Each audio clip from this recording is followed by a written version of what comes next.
And it's now time for Sunday House Call. Joining us as always this morning is Dr. David Samadi.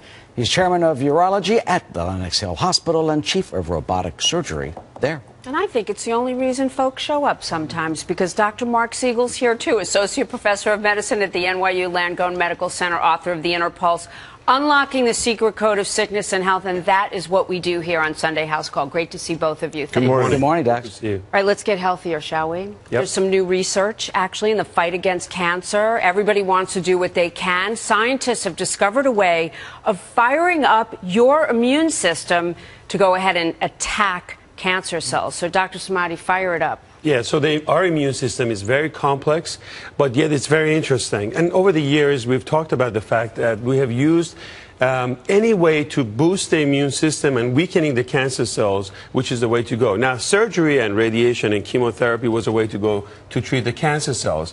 What we're doing now in the future is really to boost the immune system. So in urology, for example, for bladder cancer, we've used tuberculosis and BCG to boost the immune system so they can treat bladder cancer.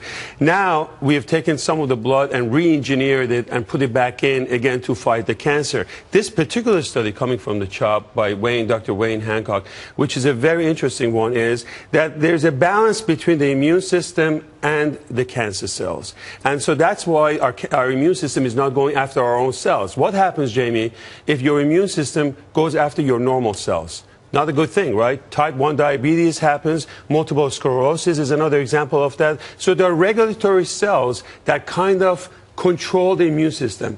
Wait a second. This is a good cell, don't go after it, and this is a cancer cell. Those are T regulatory cells, and what this Dr. Hancock has found is by reducing some of that power of these T regulatory cells, now our immune system is going to get stronger and go after the cancer cells. So, and that's a very interesting quick question, stuff. Yeah. You have to have cancer before this study applies? Yes, this is actually a study that was done in mice, and it's not in the human yet, and it's not on clinical trial, but they have shown that by reducing the power of the T regulatory cells, they can go after lung cancer. I want to ask you, are you born with cancer cells? You're not born with them, but you actually, people don't know this, but you can develop them very quickly and get rid of them with your immune system and never develop an actual clinical cancer. So we're always getting rid of tumor cells all the time.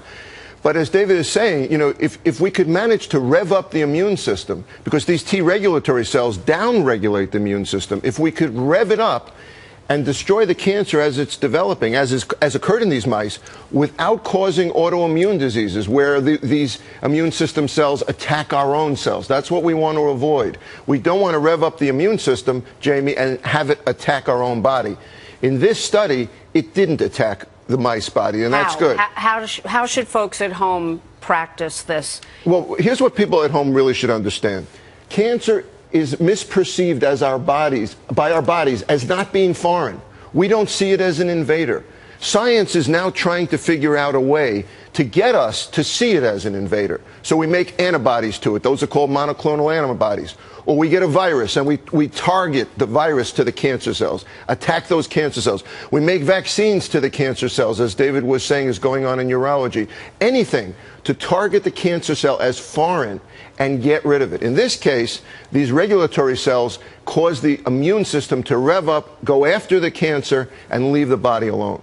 Wow. So amazing. Talk to your doctor about it if there's something that you can Absolutely do. Amazing. Well, one of the things that you just mentioned is how do you boost your immune system? And that's what we talk about on this show every week, which is get sleep, stop smoking, exercise. That's how you boost your immune system, and that's an easy way for people out there